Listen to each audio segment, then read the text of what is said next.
오빠 구독 어서 눌러줘요. 아이꾹이요. 좋아요도 누르고요. 언니도 구독 눌러줘요. 서울 변두리 낡은 단독주택 마당에서 김영호는 호미로 흙을 파며 상추 모종을 심고 있었습니다. 72세가 된 영호의 손등엔 갈색 반점들이 늘어났고 허리도 예전 같지 않았지만 정원 가꾸는 일만큼은 포기할 수 없었죠. 여보, 오늘도 상추 심어요? 영호는 문득 돌아봤지만 아무도 없었습니다. 아내 순자를 떠나보낸 지 벌써 11년이 지났는데도 가끔 이런 착각을 하곤 했어요. 순자가 암투병을 할 때도 이 작은 텃밭에서 함께 채소를 키웠던 기억이 아직도 생생했거든요. 아버지, 안녕하세요. 뒤에서 들려온 목소리에 영호가 돌아보니 아들 진우가 서 있었습니다. 45살 진우는 대기업 부장으로 승진한 뒤로 더욱 바빠졌고 아버지를 찾아오는 일도 한 달에 한 번 정도로 줄어들었어요. 오, 진우야. 언제 왔니? 미리 연락을 하지. 그냥 지나가다가요. 아버지 건강은 어떠세요? 영호는 손을 털며 일어섰습니다. 진우의 얼굴엔 늘 바쁜 직장인의 피곤함이 묻어 있었어요. 며느리 지민과 손자 현우 이야기를 물어봤지만 진우는 시계를 자꾸 쳐다보며 서둘러 떠날 채비를 했습니다. 아버지, 혼자 계시기 힘드시면 요양원도 알아봐 드릴까요? 요즘엔 시설이 정말 좋아졌다던데. 아직 팔다리 성한데 무슨 요양원이야. 나는 이 집에서 죽을 때까지 살 거다. 진우가 떠난 후 영호는 다시 혼자가 되었습니다. 저녁 무렵 혼자 차린 밥상 앞에 앉아 있자니 적막감이 밀려왔어요. 텔레비전 소리만이 정막을 깨뜨릴 뿐이었죠. 그런 어느 날 동네 경로당에서 봉사활동을 나온 젊은 여성을 만났습니다. 박소연이라고 자신을 소개한 그 여성은 39살 치고는 어딘가 수줍고 조용한 느낌이었어요. 할아버지, 혈압약은 제때 드세요? 소연은 영호의 약 복용을 꼼꼼히 챙겨주었고 때로는 시장 봐온 나물로 반찬을 만들어주기도 했습니다. 처음엔 그저 봉사활동의 연장으로 생각했는데 시간이 지날수록 소연의 따뜻한 배려가 영호의 마음을 움직였어요. 소연 씨는 결혼은 안 하셨나요? 네. 인연이 없어서요. 소연은 대답할 때마다 눈가에 약간의 그림자가 스쳤습니다. 뭔가 말하고 싶지 않은 이야기가 있는 것 같았지만 영호는 더 묻지 않았어요. 누구에게나 말하기 어려운 과거는 있는 법이니까요. 영호는 소연과 함께 있을 때 오랜만에 마음이 편안해지는 걸 느꼈습니다. 순자를 잃은 뒤로 느껴본 적 없는 따뜻함이었죠. 하지만 동시에 이런 감정을 가져도 되는 건지 스스로 의문이 들기도 했어요. 석 달이 지난 어느 일요일 영호는 진우 가족을 불러 모았습니다. 며느리 지민은 정성스럽게 준비한 음식을 식탁에 차려놓았고 고등학생인 손자 현우는 스마트폰만 들여다보고 있었어요. 다들 모인 김에 할 말이 있다. 영호의 진지한 목소리에 가족들이 고개를 들었습니다. 지민은 무언가 중요한 이야기가 나올 것 같아 긴장했고 진우는 아버지의 표정을 살폈어요. 나 재혼하려고 한다. 식탁이 순식간에 조용해졌습니다. 진우가 젓가락을 내려놓으며 입을 열었어요. 아버지, 갑자기 무슨 말씀이세요? 갑자기가 아니야. 석 달째 고민하고 있었다. 소연이라는 좋은 분을 만났거든. 지민이 조심스럽게 물었습니다. 그분이 몇 살이신데요? 39이다. 진우가 펄쩍 뛰었어요. 아버지, 30년도 넘게 차이 나는 여자와 재혼한다고요? 말이 됩니까? 나이가 뭐가 중요하냐? 서로 좋으면 되는 거 아니냐? 진우는 화가 머리끝까지 올랐습니다. 아버지가 이렇게 철없을 줄 몰랐어요. 아버지, 그 여자가 뭘 노리는지 모르세요? 아버지 재산이나 집을 노리는 거 아니에요? 진우야, 그런 말하는 게 아니다. 소연이가 그런 사람이 아니야. 어떻게 아세요? 아버지는 세상 물정을 너무 모르세요. 지민이 남편의 소매를 잡아당겼지만 진우는 멈추지 않았어요. 아버지, 정신 차리세요.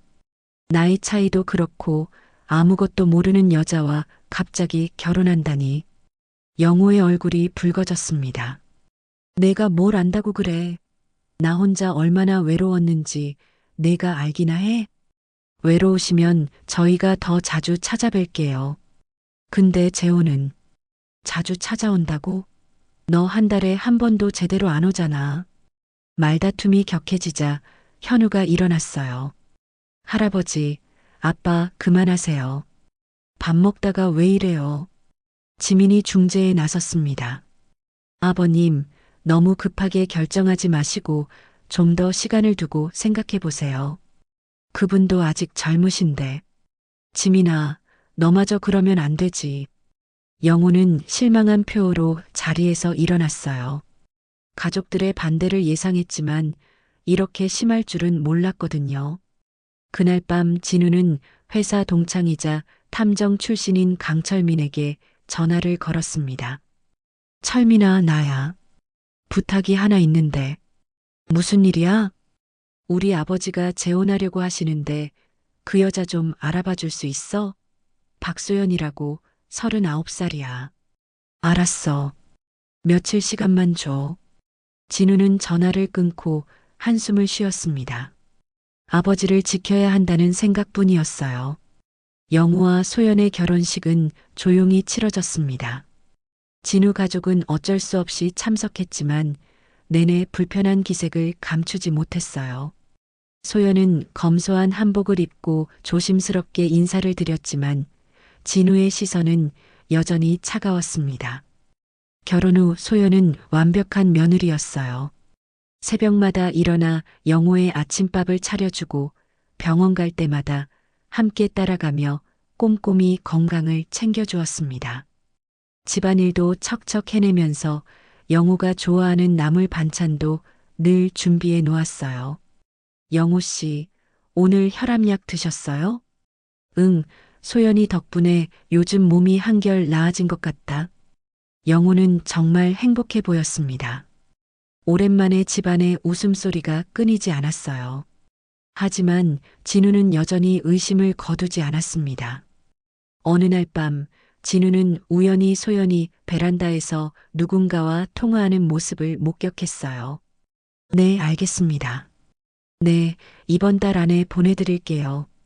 소연의 목소리는 평소와 달리 긴장되어 있었고 무언가를 적은 메모를 황급히 숨기는 모습이 수상했습니다.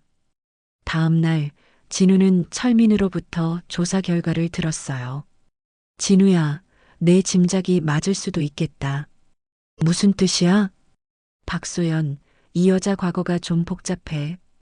요양보호사로 일하다가 몇 차례 문제가 있었던 것 같아. 그리고 현재 상당한 빚이 있는 상태야. 진우의 얼굴이 굳었습니다. 빚이 얼마나? 정확한 액수는 모르겠지만 사채업체 몇 곳에서 독촉을 받고 있어. 그리고 과거에 치매 환자 상대로 돈 문제로 갈등이 있었던 기록도 있고, 그날 저녁 진우는 아버지 집을 찾아갔습니다. 소연이 시장에 간 사이 영호와 단둘이 앉았어요. 아버지, 소연 씨에 대해 아시는 게 있으세요? 무슨 말이냐? 그분 과거 말이에요. 정말 아무것도 모르고 결혼하신 거예요? 영호는 진우의 심각한 표정을 보며 불안해졌습니다. 진우야, 내가 뭘 알아낸 거냐? 아버지, 그분 빚이 있어요. 그것도 상당한 액수에. 그리고 과거에 요양보호사로 일하면서 문제를 일으킨 적도 있고요. 영호는 충격을 받았지만 쉽게 믿어지지 않았어요. 그럴 리가 없다. 소연이가 그런 사람이 아니야. 아버지, 현실을 보세요. 그분이 아버지한테 접근한 이유가 따로 있는 거예요. 그때 소연이 장보기를 마치고 돌아왔습니다. 진우와 영호의 심각한 분위기를 감지한 소연의 얼굴이 창백해졌어요. 무슨 일이세요? 진우가 일어나며 말했습니다. 소연 씨, 아버지한테 숨기고 있는 게 있죠? 소연은 말없이 고개를 떨어뜨렸습니다. 그 모습이 모든 것을 말해주는 것 같았어요. 소연 씨, 빚이 얼마예요?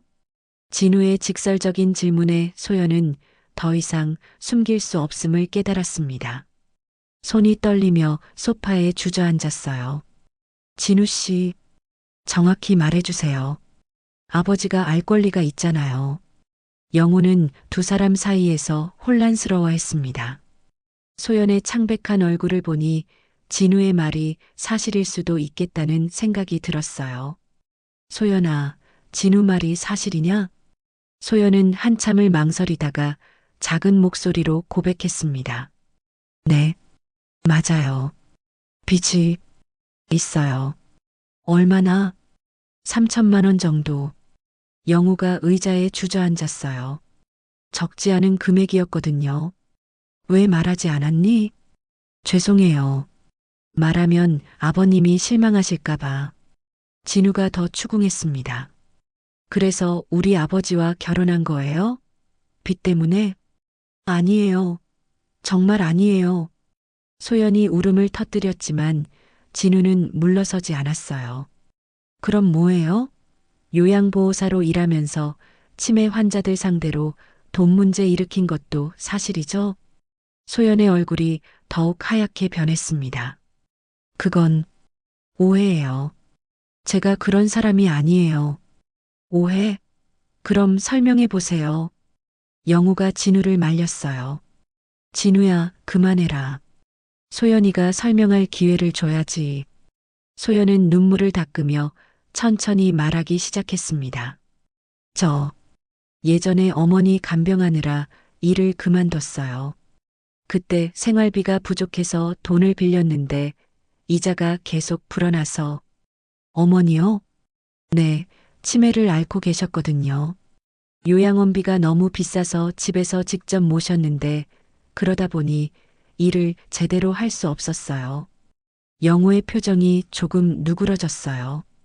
어머니는 지금 작년에 돌아가셨어요. 소연의 목소리가 떨렸습니다. 아직도 어머니를 잃은 슬픔이 깊이 남아있는 것 같았어요. 그래서 요양보호사 일을 시작하신 거군요. 네, 어머니를 간병하면서 배운 게 있어서 다른 분들도 도와드리고 싶었어요. 진우는 여전히 의심스러운 표정이었습니다. 그럼 치매 환자 상대로 문제 일으킨 건 뭐예요? 그건 정말 억울한 일이었어요. 제가 돌보던 할머니 가족이 돈이 없어졌다며 급여를 안 주시더라고요. 제가 받을 돈을 달라고 했더니 오히려 저를 고발하신 거예요. 정말이에요? 네, 정말이에요. 저는 그런 사람이 아니에요. 영호는 소연의 이야기를 듣고 복잡한 마음이 되었어요.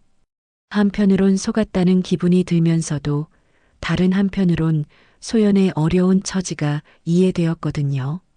그래도 소연아, 결혼 전에 말했어야지. 죄송해요, 아버님. 정말 죄송해요. 소연이 바닥에 무릎을 꿇으며 사과했지만 진우는 여전히 화가 나 있었어요. 사과한다고 해결되는 문제가 아니에요. 이건 사기잖아요.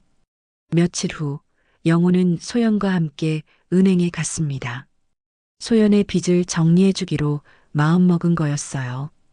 진우는 강력히 반대했지만 영호의 결심은 확고했습니다. 아버님, 정말 괜찮으세요? 이렇게 큰 돈을. 괜찮다. 우리 부부 사이에 이런 걸로 고민하면 안 되지. 영호는 3천만 원을 인출해서 소연에게 건넸어요. 소연은 떨리는 손으로 돈을 받으며 눈물을 흘렸습니다.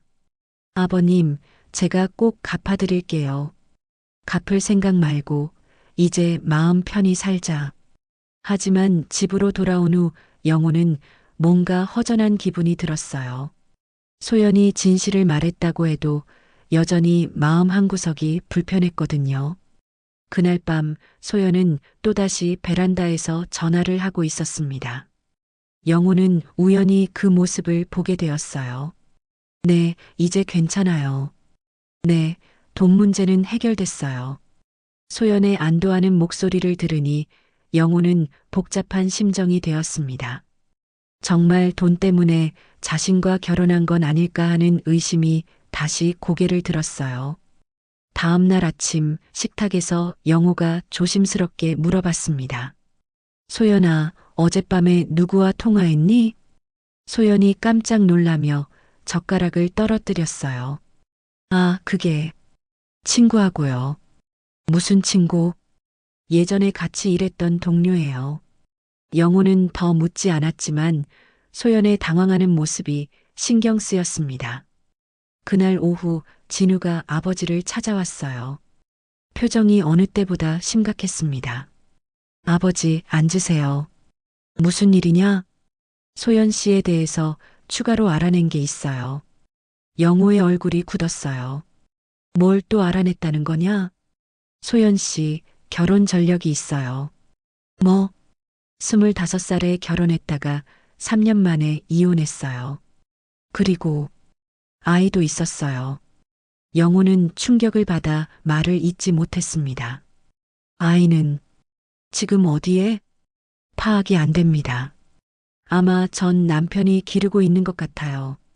그때 소연이 시장에서 돌아왔습니다. 두 사람의 무거운 분위기를 느낀 소연의 얼굴이 창백해졌어요.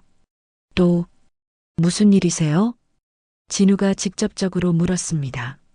소연 씨, 결혼하신 적 있죠? 그리고 아이도 있고요. 소연은 그 자리에 주저앉았습니다. 더 이상 숨길 수 없다는 걸 알았어요. 네, 맞아요. 영호가 떨리는 목소리로 물었습니다. 왜, 왜 말하지 않았니? 죄송해요, 아버님. 말하면 아버님이 저를 받아주지 않으실까봐. 아이는 어디에 있니? 전 남편이 기르고 있어요. 제가 경제적으로 어려워서 양육권을 포기했어요. 소연이 울음을 터뜨렸지만 이번엔 영호도 쉽게 용서할 수 없었어요. 너무 많은 비밀이 한꺼번에 드러났거든요. 소연아, 우리 다시 생각해 봐야겠다. 아버님, 제발이요. 한 번만 더 기회를 주세요. 하지만 영호는 고개를 저었습니다. 신뢰가 깨진 상황에서 결혼 생활을 계속하기는 어려웠어요. 그날 밤 소연은 집을 나갔습니다. 작은 가방 하나만 들고 말없이 떠났어요. 영호는 소연이 남긴 편지를 발견했습니다. 아버님, 저 때문에 고생하시게 해서 죄송합니다. 처음엔 정말 돈 때문이었어요. 하지만 아버님과 함께 지내면서 진짜 행복했습니다. 아버님께 받은 사랑은 평생 잊지 않을게요. 건강하세요. 영호는 편지를 읽으며 복잡한 마음이 되었어요. 화가 나면서도 한편으론 소연이 걱정되었거든요. 이틀 후 진우로부터 충격적인 소식을 들었습니다. 아버지, 소연 씨가 자살 시도를 했다고 해요. 뭐? 한강에서 구조됐는데 지금 병원에 있어요. 영호는 급히 병원으로 달려갔습니다. 중환자실 앞에서 기다리며 마음이 무너져 내렸어요. 소연이 이렇게까지 할 줄은 몰랐거든요. 의사가 나와서 설명해 줬습니다. 다행히 생명에는 지장이 없습니다. 하지만 정신적 충격이 큰 것 같아요. 며칠 후 소연이 의식을 되찾았을 때 영호가 병상 옆에 앉아 있었어요. 아버님, 왜 그런 짓을 했니? 아무리 그래도 목숨을. 소연이 눈물을 흘리며 말했습니다. 아버님한테 상처만 드린 것 같아서 죄송해서 견딜 수가 없었어요. 바보야, 그렇다고 죽으려고 하면 어떻게 하니? 영호도 눈물을 흘렸어요. 소연의 과거가 어떻든 이 순간만큼은 그저 불쌍하고 안쓰러웠거든요. 소연아, 나한테 다 말해봐. 진짜 이유를 말이야. 소연은 한참을 망설이다가 입을 열었습니다. 사실은 아버님 첫 번째 아내분을 제가 간병했었어요. 뭐? 순자 어머님, 제가 마지막 2달 동안 모셨어요. 영호는 깜짝 놀랐어요. 순자의 마지막 시기는 너무 힘들어서 기억도 흐릿했거든요. 그때 어머님이 아버님 이야기를 많이 해주셨어요. 얼마나 좋은 분인지, 혼자 두면 얼마나 외로워하실지. 소연의 목소리가 떨렸습니다. 어머님이 돌아가시기 전에 부탁하셨어요. 나중에 아버님을 돌봐달라고. 영호는 충격을 받아 말을 잇지 못했어요. 처음엔 그 약속 때문에 아버님께 다가갔어요. 하지만 시간이 지나면서 정말로 아버님을 사랑하게 됐어요. 순자가 정말 그런 말을 했니? 네, 아버님을 너무 사랑해서 혼자 두고 가는 게 걱정된다고 하셨어요. 영호는 아내 순자의 마지막 배려를 알고 가슴이 벅차올랐습니다. 그리고 소연이 진심으로 자신을 사랑한다는 것도 느꼈어요. 소연이 태어난 후 영호는 진우를 불러 모든 상황을 설명했습니다. 순자의 마지막 부탁과 소연의 진심까지 모든 걸 털어놓았어요. 아버지, 그럼 엄마가 정말. 그래, 내 엄마가 소연이한테 부탁했던 거야. 진우는 복잡한 마음이 되었어요. 어머니의 배려였다면 자신이 너무 매정했던 건 아닌지 후회가 들었거든요. 진우야, 너도 이제 이해하겠지? 소연이가 나쁜 사람이 아니라는 걸. 진우는 한참을 고민하다가 고개를 끄덕였어요. 아버지, 제가 너무 심했나 봐요. 소연 씨한테 사과해야겠어요. 그날 저녁 가족들이 모두 모였습니다. 소연은 여전히 창백한 얼굴로 조심스럽게 앉아 있었어요. 진우가 먼저 입을 열었습니다. 소연 씨, 죄송합니다. 제가 너무 의심만 하고. 아니에요, 진우 씨. 제가 처음부터 솔직하지 못했어요. 지민도 소연의 손을 잡으며 말했어요. 소연 언니, 우리가 이해 못했던 거예요. 엄마가 그런 부탁을 하셨다니. 순자 어머님이 정말 좋은 분이셨어요. 마지막까지 아버님 걱정만 하셨거든요. 소연의 말에 모든 가족이 숙연해졌습니다. 순자의 사랑이 이렇게까지 깊었다는 걸 새삼 깨달았어요. 영호가 소연의 손을 꼭 잡으며 말했습니다. 소연아, 이제 우리 다시 시작하자. 서로 숨기는 거 없이. 네, 아버님. 그리고 내 아이 이야기도 들려줘. 언젠가는 만날 수 있을 거야. 소연이 눈물을 흘리며 고개를 끄덕였어요. 현수라고 해요. 올해 15살이에요. 좋은 이름이구나. 언젠가 할아버지라고 불러줄 날이 오겠지. 그날 밤 온 가족이 함께 저녁을 먹으며 웃음꽃이 피었습니다. 오해와 의심의 벽이 무너지고 나니 진짜 가족다운 따뜻함이 느껴졌어요. 소연은 자신의 과거를 모두 털어놓았습니다. 어려운 가정 환경에서 자란 이야기, 이른 결혼과 이혼, 아이를 포기해야 했던 아픈 기억들까지. 가족들은 소연의 이야기를 조용히 들어주었어요. 정말 힘드셨겠어요. 지민의 위로에 소연이 고개를 끄덕였습니다. 힘들었지만 아버님을 만나서 행복해요. 진짜 가족이 생긴 것 같아서. 영호는 소연을 바라보며 미소를 지었어요. 순자가 보내준 선물 같은 사람이라는 생각이 들었거든요. 그로부터 1년 후 영호는 조용히 숨을 거두었습니다. 지병이었던 심장병이 악화되었지만 마지막까지 소연의 손을 꼭 잡고 있었어요. 소연아, 고마웠다. 정말 행복했다. 아버님, 저야말로 고마웠어요. 영호의 장례식에는 많은 사람들이 찾아왔습니다. 소연은 상주로서 예를 다해 빈소를 지켰고 진우 가족도 소연을 친어머니처럼 모셨어요. 장례를 치른 후 가족들이 영호의 유품을 정리하던 중 편지 한 통을 발견했습니다. 소연 앞으로 쓴 영호의 마지막 편지였어요. 소연아, 이 편지를 읽을 때쯤이면 나는 이미 떠났을 거야.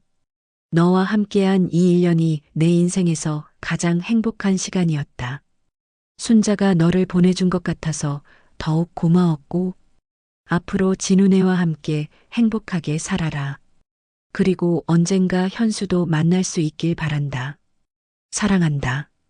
소연은 편지를 읽으며 눈물을 흘렸어요. 영호의 따뜻한 마음이 글자 하나하나에 배어 있었거든요. 그날 이후 소연은 다시 요양보호사로 일하기 시작했습니다. 영호에게서 받은 사랑을 다른 어르신들에게 나눠주고 싶었어요.